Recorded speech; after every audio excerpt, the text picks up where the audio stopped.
बंद जब ख्वाब अजल से हो हसन की आंखें,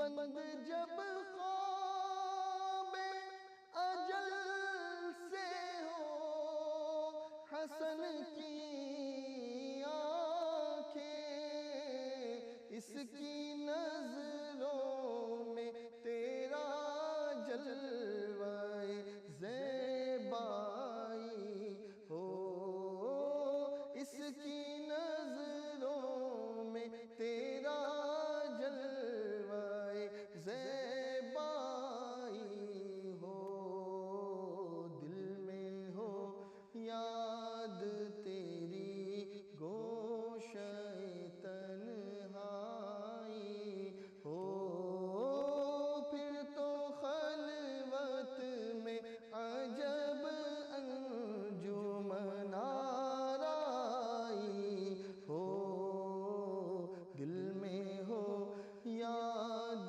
तेरी गोशे तन्हाई।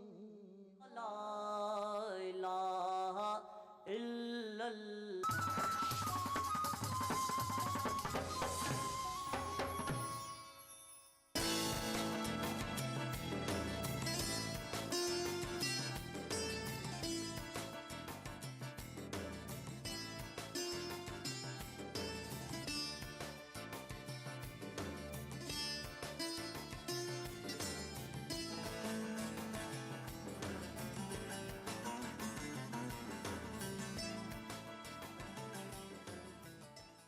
रांझे यार वल्लों मुख किवें मोड़ा, मैं खेड़ियां दे नैया वसना। दिलों में कैफ और रूह को सरशार कर देने वाली कव्वालियों का हसीन गुलदस्ता। मुझे यार से अब यही, मुझे यार से अब यही गुफ्तगू है। खबरम रसीद इंशाअल्लाह के निगार ख़ाही अल्लाह प्रोग्राम महफिले समा हर दिन रात 8:30 बजे और मंगल तक रात 8 बजे सिर्फ ETV उर्दू पर।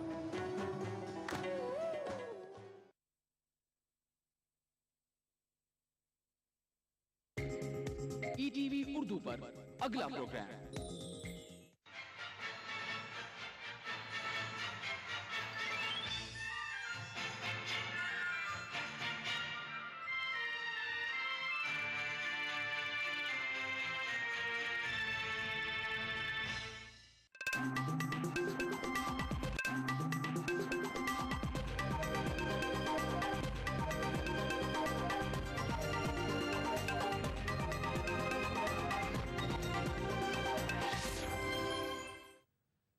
नाज़रीन आदाब, ETV उर्दू न्यूज में आपका खैर मकदम है। आप देख रहे हैं खबरनामा। सबसे पहले नजर सुर्खियों पर। पार्लियामेंट के बालादस्ते कायम रखने पर तमाम पार्टियों का जोर। कसूरवार अरकान के बारे में सुप्रीम कोर्ट के फैसले पर की तनकीद।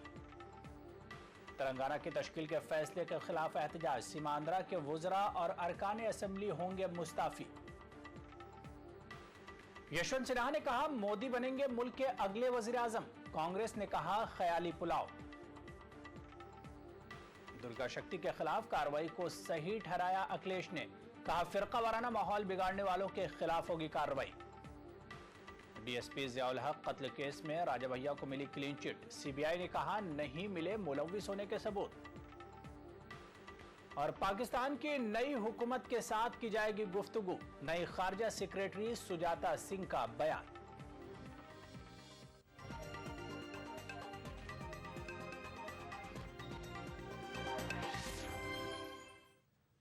मुजरिम करार दिए गए अरकान पार्लियामान को नाअहल करार देने के सुप्रीम कोर्ट के फैसले की तमाम सियासी जमातों ने मुखालफत की है।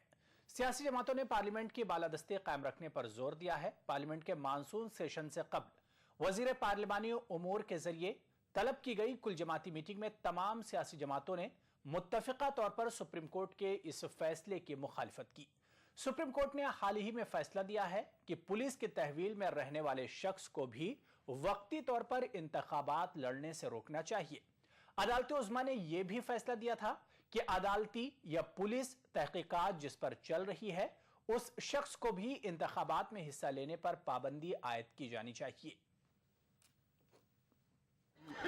आपस में सरकार बैठ के इस पर विचार करेगी, पर सब राजनीतिक दलों ने जो 2 सुप्रीम कोर्ट के जजमेंट हैं उस पर बहुत चिंता व्यक्त करी है और इसका उन्होंने ये कहा है कि पार्लियामेंट की शुरू होने पर ही गवर्नमेंट इस पर बयान दे कि इस पर क्या कदम उठाए जाएंगे। साथ साथ जुडिशियल कमीशन और पार्लियामेंट की सुप्रीमेसी पर बिल्कुल सर्वसहमति है। नेशनल जुडिशियल कमीशन के बारे में एक मानस है, काफी पार्टियों का मानना है, हम लोग का भी मानना है कि जो जुडिशियल अपॉइंटमेंट है उसके बारे में नेशनल जुडिशियल कमीशन में चर्चा होनी चाहिए, इसको प्रायोरिटी से लेना चाहिए। सुप्रीम कोर्ट के 2 फैसलों में जो दूसरा फैसला है उसके बहुत ही गंभीर परिणाम है कि नॉमिनेशन के 1 दिन पहले आपको गिरफ्तार किया जा सकता है किसी भी ट्रम्पेटेड चार्ज पर, फिर आप इलेक्शन नहीं लड़ सकते। तो ये सारे गंभीर विषय आए हैं जिसकी चर्चा हुई। और साथ ही साथ सब नेताओं ने सुप्रीमेसी ऑफ पार्लियामेंट सुप्रीम है, न्यायपालिका सुप्रीम कोर्ट के कामों में भी कोई वो अलग अपना काम करते तो सुप्रीमेसी ऑफ पार्लियामेंट मेंटेन रहना चाहिए। हमारे अधिकारों का कहीं भी हनन नहीं होना चाहिए, ऐसा सब लोगों का राय था उसमें। आदमी किसी समय 1 घंटे या 2 घंटे के लिए चुनाव के पहले बंद हो जाए तो उसका कैंसिल हो जाएगा। और एक जो सुप्रीम कोर्ट का जो फैसला आया कॉन्स्टिट्यूशनल बेंच का, उसके बारे में हमारी बात का सभी पार्टियों ने समर्थन किया है और मैं सरकार से निवेदन करूंगा कि ये मामले पहले इनका समाधान निकालें। और अब आइए सीधे आपको दिल्ली लिए चलते हैं, जहां पर वजीर दाखिला सुशील कुमार शिंदे मीडिया नुमाइंदों से बात कर रहे हैं। Press conference here in the VIP conference hall. A statement has already been circulated and the floor is now open for questions. एक मिनट,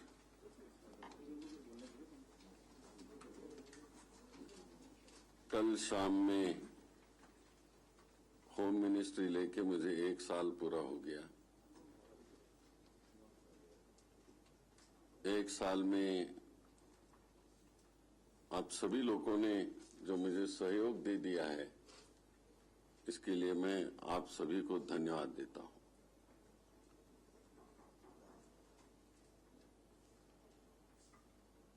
और मुझे पूरा विश्वास है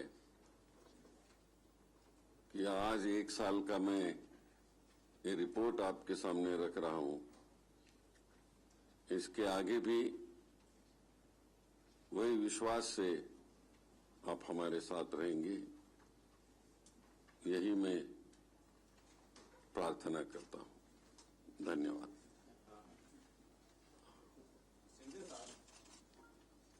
आपके 1 साल के कार्यकाल में सबसे बड़ी उपलब्धि रही कि अफजल गुरु और कसाब को फांसी दिया गया, लेकिन भुल्लर के मामले में गृह मंत्रालय अब तक क्यों निर्णय नहीं ले पा रही? नहीं, वो कोर्ट में है और उसके लिए कोर्ट में रहने की वजह से उसमें निर्णय नहीं हो रहा है।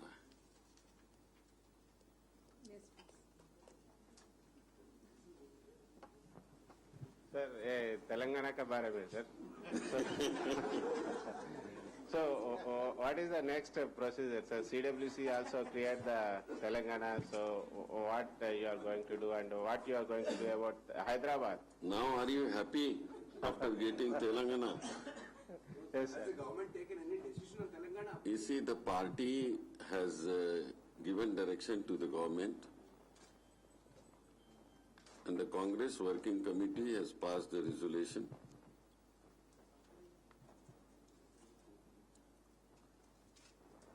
Now further procedure will be done according to the Constitution of India.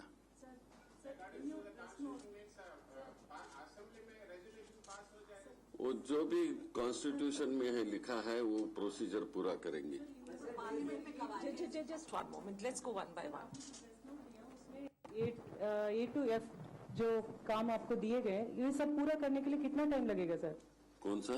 ये आपको जो आपने अपने प्रेस रिलीज में दिया है, कांग्रेस वर्किंग कमेटी के डिसीजन के बाद आपको जो टास्क दिया गया ABCD करके F तक दिया, तो ये सब पूरा करने के लिए आपको कितना टाइम लगेगा सर? तेलंगाना के बारे में हमारे को लगेगा, उसका प्रोसीजर रहता है। एक तो इसके बाद कैबिनेट नोट बनाई जाएगी, कैबिनेट नोट के बाद कैबिनेट ने निर्णय लेना होता है, उसमें कमेटी अपॉइंटमेंट करने का निर्णय यदि कैबिनेट ले ले तो वो ले लेती है। और जो इश्यूज की सूचना हमारा डायरेक्शन दी है उस इश्यू पर चर्चा करके फिर कैबिनेट पे नोट भेजी जाती है और उसके बाद फिर राष्ट्रपति जी को वो नोट कैबिनेट का निर्णय भेजा जाता है। राष्ट्रपति फिर स्टेट को वो भेजते हैं। उसके बाद वो एक डेफिनेट पीरियड उसको मुकर्रर कर किया जाता है। उस पीरियड में अकॉर्डिंग टू द कॉन्स्टिट्यूशन वो राष्ट्रपति जी के पर ना उसमें यस और नो या उसका जो भी है एक्सप्लेनेशन आता है, उसके बाद राष्ट्रपति जी पार्लियामेंट को भेज देते हैं और उसके बाद वो पार्लियामेंट में पास होता है और तभी वो स्टेट एग्जिस्टेंस में आ जाता है।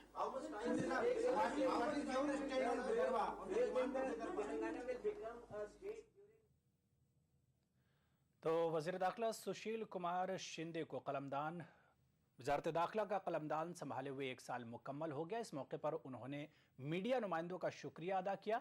इस मौके पर वो अपनी 1 साला कारकर्दगी की रिपोर्ट भी पेश करेंगे। बढ़ेंगे अगली खबर की तरफ। आंध्र प्रदेश की तकसीम की मुखालफत करते हुए सीमांध्रा के वुज़रा और अरकान असेंबली ने ओहदों से मुस्ताफ़ी हो जाने का फैसला किया है। हैदराबाद के मिनिस्टर्स क्वार्टर्स में मुनक्किदा एक मीटिंग में अपने इस्तीफे देने का मुत्तफ़िका तौर पर फैसला किया गया। रियासती वजीर छोटी आपाशी TG वेंकटेश ने बताया कि तमाम वुज़रा और अरकान असेंबली शाम 5 बजे तक स्पीकर को इस्तीफे पेश कर देंगे। सीमांध्रा के लीडरों ने बताया कि इस्तीफों के बाद वो अपने अपने अजला जाकर मुत्तहिदा आंध्रा के लिए मुस्तकबिल की हिकमत अमली तैयार करेंगे।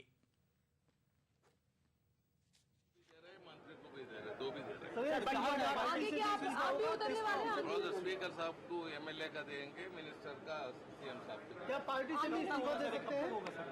पार्टी का नहीं दे सकते भाई। पार्टी का कांग्रेस पार्टी तो लास्ट में डिसाइड हुआ है। पहले तेलुगुदेशम पार्टी बोला है, BJP बोला है डिवीजन होना बोर्ड को, फिर जगन कांग्रेस विजयम्मा भी बोला है, फिर कम्युनिस्ट पार्टीज भी बोला है। All the party heads have come to conclusion for division. So finally Congress has taken a decision. This everybody should aware. So public क्या सोच रहा है? Public only कांग्रेस कर रहा है बोर्ड को सोच रहा है।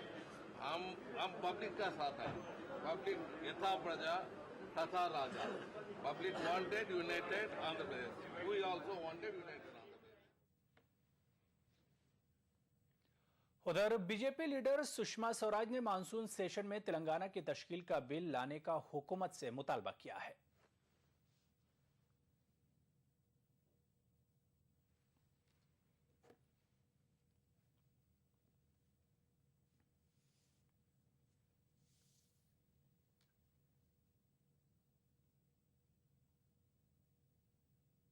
सरकार कहती है कि वो 64 आइटम्स लेकर के आना चाहती है इस छोटे से सेशन में, जिसमें केवल 16 सिटिंग्स हैं। तो हमने सरकार को कहा कि आपकी इच्छा नेक है लेकिन अव्यवहारिक है। 16 सिटिंग्स में 64 आइटम्स नहीं निकल सकते, लेकिन जिन चीजों पर आम सहमति है वो बिल निकलवा लीजिए और 2 बड़े बिल, खाद्य सुरक्षा विधेयक और भूमि अधिग्रहण विधेयक जो आप चाहते हैं, उसमें जो हमारे संशोधन है उनका समावेश करके आप वो निकलवा लीजिए। तो दोनों उन पर, और तीसरी हमने मांग की है कि तेलंगाना का बिल आप इसी सत्र में लेकर आइए, क्योंकि अभी तक जो फैसला हुआ है वो कांग्रेस संगठन का फैसला है। सरकार का फैसला तब माना जाएगा जब विधेयक आएगा, और हम पूरा समर्थन देकर के तेलंगाना के बिल को पास कराएंगे ताकि तेलंगाना का जो बहुत पुराना संघर्ष है वो साकार हो सके और तेलंगाना बन सके। खबरनामे में फिलहाल लेंगे छोटा सा ब्रेक, जल्द हाजिर होंगे। एक्वालाइट परिवार की तरफ से आप सबको रमजान मुबारक। अरे यार, तुम्हारे मकान के काम का क्या हुआ? हाँ भाई, काम तो शुरू करवाना है, पर जेडीए में नक्शा पास करवाने की प्रक्रिया की जानकारी नहीं होने से हिम्मत नहीं हो रही। अरे भैया, किस जमाने की बात कर रहे हो? अब तो नागरिक सेवा केंद्र में जाओ, काउंसलर की सहायता से फॉर्म भरो और जमा करा दो। काम होते ही घर बैठे तुरंत सूचना मिल जाएगी। अब लोक सेवाओं के गारंटी अधिनियम 2011 में 9 कामों के लिए समय सीमा जो निर्धारित कर दी है। अरे वाह, तब तो मैं मकान बनवाने की तैयारियां शुरू करता हूँ। जेडीए का प्रयास जयपुर वासियों को बेहतर और समयबद्ध सेवाएं देना। एक्वालाइट परिवार की तरफ से आप सबको रमजान मुबारक।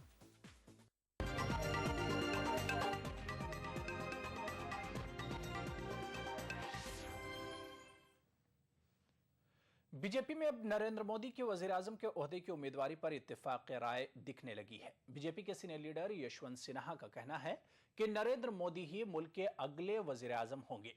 यशवंत सिन्हा रामगढ़ में मीडिया के सवालों का जवाब दे रहे थे। वजीर के यशवंत सिन्हा को बीजेपी में मोदी के नाम पर इख्तिलाफ राय रखने वालों में समझा जाता रहा है। कभी जुबान से नहीं, डंके की चोट पर कह रहे हैं। आज मैं आपके सामने डंके की चोट पर कह रहा हूं कि इस देश के अगले प्रधानमंत्री श्री नरेंद्र मोदी होंगे। उधर कांग्रेस लीडर राजीव शुक्ला ने यशवंत सिन्हा के बयान को ख्याली पुलाव से ताबीर किया है। तो ख्याली पुलाव है, लोग पकाते रहते हैं, तो पुलाव पकाने की तो हर एक को जो है छूट है, तो ख्याली पुलाव पकाते रहे। जब चुनाव होगा, जनता देखेगी, जब वो निर्णय आएगा तब देखने की बात है। हम लोग सबसे मुकाबले के लिए तैयार, कोई भी आ जाए। मैंने पहले भी कहा, आज भी कह रहा हूं, किसी को भी ले आए, उससे मुकाबले के लिए कांग्रेस पार्टी पूरी तरह तैयार है। बीजेपी के एक और लीडर कलाज मिश्र ने यशवंत सिन्हा के बयान पर सफाई देते हुए कहा है कि वजीर आजम के ओहदे के लिए उम्मीदवार के नाम पार्लिमानी पार्टी बोर्ड तय करेगा। देखिए, हमारे यहाँ जो पार्लियामेंट्री बोर्ड होती है वह नेता का चयन करती है। अभी श्रीमान नरेंद्र मोदी जी को चुनाव अभियान समिति का संयोजक बनाया गया है और संयोजन के आधार पर पूरे देश भर में वो प्रवास भी करेंगे और चुनाव संबंधित स्ट्रेटजी का भी सृजन करेंगे। भविष्य में जैसी भी स्थिति होगी, पार्लियामेंट्री बोर्ड ही उसके बारे में निर्णय लेगा। न जसवंत सिन्हा अकेले ले सकते हैं, न कलराज मिश्रा ले सकते हैं। हम तो केवल अपनी शुभकामना ही व्यक्त कर सकते हैं। बीजेपी के सीनियर लीडर शत्रुघ्न सिन्हा ने अपना तकाबुल दिग्विजय सिंह से करने के उमा भारती के बयान का खैर मकदम किया है। जवाब में शत्रु ने कहा कि वो दिग्विजय को कांग्रेस का बड़ा लीडर मानते हैं और उनकी इज्जत करते हैं। सिर्फ क्लियर लेंगे, उमा भारती बहुत अच्छी लेडी हैं और हम सबों को बहुत पसंद है वो। अब उमा भारती ने अगर कह दिया, किस संदर्भ में कहा, किस मूड में कहा, उनके मूड के बारे में भी आप जानते हैं। और यहाँ तक दिग्विजय सिंह का जिक्र किया, दिग्विजय सिंह तो बहुत ही मेरे, हम समझते हैं कि कांग्रेस पार्टी के चंद अच्छे बड़े नेताओं में से हैं और उनकी तो सब लोग बहुत कदर करते हैं। लेकिन अगर उमा भारती ने कहा तो मैं उमा भारती को तो बहुत मानता हूँ और उमा भारती को जानता भी कि मूडी हैं, अच्छी हैं लेकिन मूडी हैं। अगर उन्होंने कुछ कह दिया तो कोई बात नहीं। जेडीयू ने बीजेपी लीडर यशवंत सिन्हा के मोदी से मुतालिक बयान पर चुटकी ली है। पार्टी लीडर शिवानंद तिवारी ने कहा है कि यशवंत अक्सर अपने बयान बदलते रहते हैं। अक्सर मौके पर मोदी की मुखालिफत करने वाले यशवंत सिन्हा का मोदी की हिमायत करना बेतुका सा लगता है। उन्होंने कहा कि वज़ीर आज़म का फैसला मुल्क के अवाम के फैसले की बुनियाद पर होता है। उन्होंने कहा कि हमको नमूदिया नहीं हुआ है और आडवाणी जी का प्रशस्ति गान उन्होंने किया। अब जो है फिर दोबारा इनका इस तरह का बयान आया है और हमको लगता है कि ये बयान शत्रुघ्न सिन्हा के बयान के बाद आया। शत्रुघ्न सिन्हा उनको उनकी बराबर तारीफ करते रहे हैं, बड़े भाई के तौर पर उनको संबोधित करते रहे हैं। अब उनको ऐसा लगा होगा कि ऐसा नहीं कि शत्रुघ्न सिन्हा के बयान के साथ कहीं हमारा नाम मत जुटे, तो अपने आप को उससे अलग करने के लिए, सफाई देने के लिए उन्होंने इस तरह का बयान दिया। खबर दुर्गा शक्ति मामले से जुड़ी है। IAS अफसर दुर्गा शक्ति के मामले पर उत्तर प्रदेश हुकूमत अपने कदम पीछे हटाने को तैयार नहीं है। वज़ीर आला अखिलेश यादव ने दुर्गा शक्ति के खिलाफ कार्रवाई को सही ठहराया है। अखिलेश यादव का कहना है कि रियासत का फिरकावाराना माहौल बिगाड़ने वालों के खिलाफ सख्त कार्रवाई की जाएगी। मामला नहीं था जिसकी वजह से कार्रवाई हुई है। जितनी जिम्मेदारी सरकार की है और सरकार के साथ साथ जितनी जिम्मेदारी अधिकारियों को होनी चाहिए, अगर कहीं किसी तरह का सद्भावना या आपस में भाईचारा के खिलाफ या वातावरण को खराब करने का कोई प्रयास करेगा या किसी के काम से वातावरण खराब होता है तो सरकार उसके खिलाफ कार्रवाई करेगी। उन गांवों के लोगों से आपको जानकारी करनी चाहिए। जो मुस्लिम परिवार के गरीब लोग जो चंदा लेकर के अपनी मस्जिद बनाना चाहते थे, दीवार बनी थी और बिना किसी के राय मशवरे के और आपने पूरा का पूरा निर्णय ले लिया और वहाँ पूरा का पूरा माहौल खत्म कर दिया। और मान लीजिए तमाम ऐसे प्रयास कर रही हैं ताकतें कि उत्तर प्रदेश में माहौल खराब हो, वो आप लगातार जानते हैं। कुछ उसको माहौल को खराब करते हैं और कुछ माहौल में उसमें आगे बढ़ करके और उसको आग देते हैं। तो कहीं ना कहीं अगर कोई ऐसा अधिकारी, और शुरू से हम लोग कहते आए हैं कि जितनी जिम्मेदारी सरकार की है उसके साथ साथ जिम्मेदारी अधिकारियों की भी है जो जमीन पर हैं, उनको भी जिम्मेदारी से काम करना पड़ेगा। और कार्रवाई हुई है, सरकार ने ठीक कार्रवाई की है।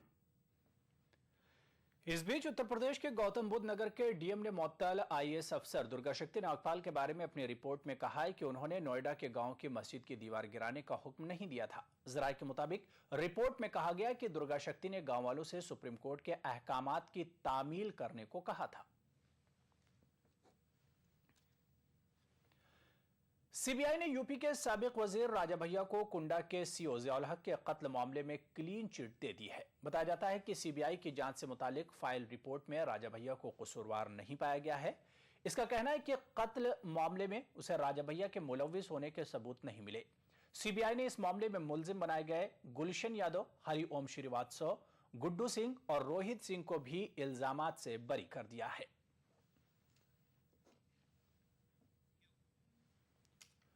ज़ियाउल हक कत्ल मामले में क्लीन चिट मिलने पर राजा भैया ने इत्मीनान का इजहार किया है। टीवी से बात करते हुए उन्होंने कहा कि सच्चाई मंजरे आम पर आई है।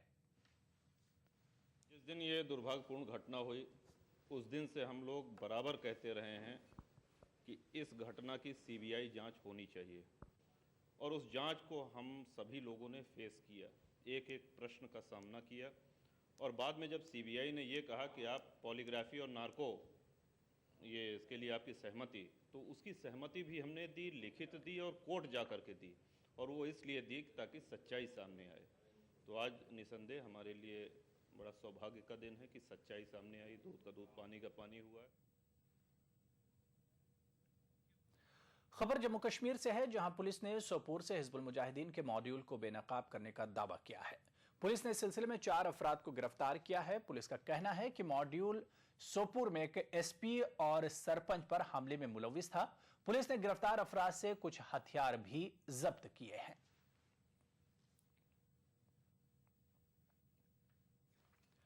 कारपोरेट लॉबिस्ट नीरा राडिया के रिकॉर्ड शुदा टेप्स पर अदम कार्रवाई पर सुप्रीम कोर्ट ने आईटी डिपार्टमेंट और सीबीआई की सरजनिश की है। सुप्रीम कोर्ट ने रिमार्क किया कि गुज़िश्ता 5 बरसों से सीबीआई के पास नीरा राडिया की गुफ्तगू के टेप हैं, जिसमें सियासतदानों, कारपोरेट सरबराहों और दूसरों से बातचीत रिकॉर्ड है। इसके बावजूद तहकीकाती एजेंसी ने कोई कदम नहीं उठाया। अदालत उज़्मा ने इसे नाखुशगवार सूरत हाल से ताबीर किया। जस्टिस GS संघवी और जस्टिस V गोपाला गौड़ पर मुश्तमिल बेंच ने सवाल किया कि रिकॉर्ड रहने के बावजूद मुताल्लिका हुकाम क्या कार्रवाई करने के लिए अदालती अहकामात के मुंतजिर थे। वज़ीर-ए-आज़म डॉक्टर मनमोहन सिंह का कहना है कि इक़्तिसादी इस्लाहात का अमल तेज करने के लिए उनकी हुकूमत सख्त फैसले ले सकती है। उन्होंने एतराफ़ किया कि इक़्तिसादी महाज पर हुकूमत को चैलेंजेस का सामना है, लेकिन मायूसी की कोई बात नहीं है। उन्होंने भरोसा जताया कि मौजूदा मुश्किल सूरत हाल पर उनकी हुकूमत काबू पाने में कामयाब होगी। मनमोहन हुकूमत मईशत को दोबारा पटरी पर लाने के लिए कोशा है और इसके लिए वो इस्लाहात की रफ्तार को तेज करने की जुगत में है। वजीर आजम मनमोहन सिंह का कहना है कि इक्तसादी इस्लाहात के अमल को तेज करने के लिए उनकी हुकूमत सख्त फैसले लेने से पीछे नहीं हटेगी। दिल्ली में किताब की रस्मी इजरा तकरीब के मौके पर उन्होंने मजीद कहा कि हमारी तवज्जो सिर्फ तेज रफ्तार तरक्की पर ही नहीं होनी चाहिए, बल्कि ये तरक्की इंक्लूसिव भी हो, इस पर भी हमारी नजर होनी चाहिए। उन्होंने एतमाद का इजहार किया कि इक्तसादी महाज पर जो मुल्क में यास की फिजा छाई है वो जल्द दूर हो जाएगी। The last couple of years have been challenging not only for India but for the whole world. We must now view this as a short-term deceleration. Our government is determined to once again accelerate the pace of change. Once again, we will prove the naysayers and Cassandras of doom wrong.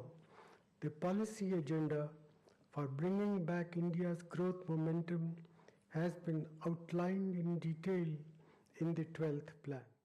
Manmohan Singh ने कहा कि 1991 में इख्तियार की गई माशी नरम रवि की पॉलिसी के नतीजे में ही हमारी शरह तरक्की 7.5% के करीब तक पहुंची थी। 2012-13 में हमारी शरह तरक्की घटकर 5% के करीब पहुंच गई है। उन्होंने कहा कि इससे हमें अपना दिल छोटा नहीं करना चाहिए और ये नहीं सोचना चाहिए कि हम वापस पुरानी शरह तरक्की की तरफ लौट आए हैं। उन्होंने कहा कि हुकूमत से बाहर रखने का मामला आज मरकजी काबीना की मीटिंग में ज़ेरे बहस आ सकता है। इस ज़िम्न में आरटीआई कानून में तरमीम की जा सकती है। कानून में तरमीम करके आज इसका ऑर्डिनेंस भी जारी किया जा सकता है। कई सियासी जमातों ने इस तरमीम की तायद की है। वाज़ेह कि सेंट्रल इंफॉर्मेशन कमीशन ने गुज़िश्ता माही 6 सियासी जमातों को आरटीआई के दायरे में आने की हिदायत दी थी। सेंट्रल इंफॉर्मेशन कमीशन के मुताबिक ये सियासी जमातें भी आरटीआई के एक्ट के तहत पब्लिक अथॉरिटी में आती हैं। उधर हक़ मालूमात कानून से सियासी पार्टियों को मुस्तस्ना रखने के मामले पर आज काबीना में गौर किया जाना है। हुक्मरान कांग्रेस समेत दीगर सियासी पार्टियां चाहती हैं कि आरटीआई एक्ट के दायरे में सियासी पार्टियों को शामिल न किया जाए। इस मामले पर आरटीआई जहदकार मनीष सिसोदिया ने तमाम पार्टियों पर सख्त तनकीद करते हुए कहा कि इसी रवैये की वजह से लोगों में सियासी रहनुमाओं पर से एतबार उठता जा रहा है।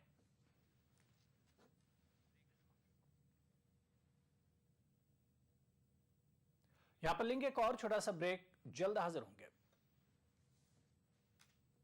एक्वालाइट परिवार की तरफ से आप सबको रमजान मुबारक।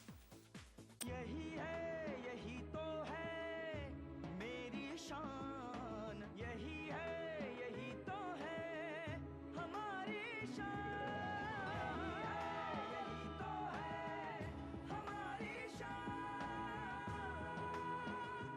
इसी पर है सबका भरोसा, जेपी सीमेंट। सबका फेवरेट वही जो है अंदर से सॉलिड, जेपी सीमेंट।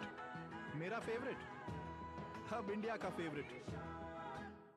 एक्वालाइट परिवार की तरफ से आप सबको रमजान मुबारक।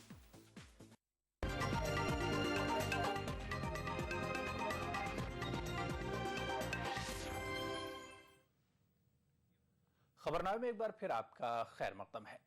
नई खारजा सेक्रेटरी सुजाता सिंह ने कहा है कि दुनिया भर में हिंदुस्तान के अस्करी शराकतदारों से ताल्लुकात को मुस्तहकम करना उनकी अव्वलीन तरजीहात में शामिल है। सुजाता सिंह ने कहा कि पाकिस्तान के साथ दोस्ताना ताल्लुकात, अमन को फरोग देना और अदम तशद्दुद का माहौल कायम करना हिंदुस्तान की पॉलिसी का हिस्सा है। नई खारजा सेक्रेटरी सुजाता सिंह ने हिंदुस्तानी फौजी कालिया सिंह के मामले में पाकिस्तान के सुलूक की मजम्मत करते हुए कहा कि इससे जिनेवा कन्वेंशन के खिलाफ वर्जी हुई है। It's been India's policy to develop peaceful and cooperative relations with Pakistan. Naturally, this presupposes an environment free of